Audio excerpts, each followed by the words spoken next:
Hey guys, welcome to day 22 of 100 days of code. Today we're going to be building the famous Pong game, and you're going to be doing this by using all of the skills that you've learned up till now. Pong is a classic arcade game, probably one of the first arcade games there ever was, and it has a really simple premise. It's basically just a ball that's going across a table, and two players each control a paddle, bouncing the ball back and forth. If you miss the ball, then the other player scores a point. Now, the history of Pong is itself kind of fascinating. It was created and written by this guy, Alan Alcorn, and he was a fresh recruit to the Atari company. And in order to test his skills, they decided to get him to create a game from scratch. And this game happened to be Pong, which became a huge success, selling loads and loads of machines across bars and pubs in the world. It eventually became so successful that a lot of these bar owners were calling up Atari saying, hey, your machines are breaking after only a few days. And the reason when they investigated was because the machines were chock-a-block full of money.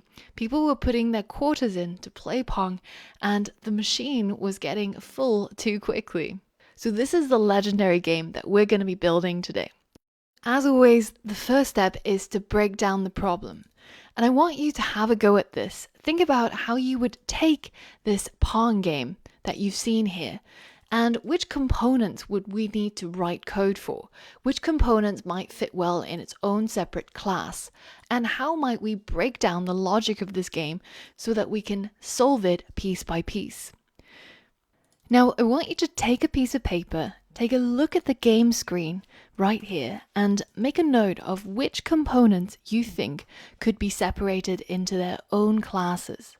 Briefly pause the video and jot down some notes on how you might structure the code for this game. Now, I've broken this tutorial down into 8 pieces.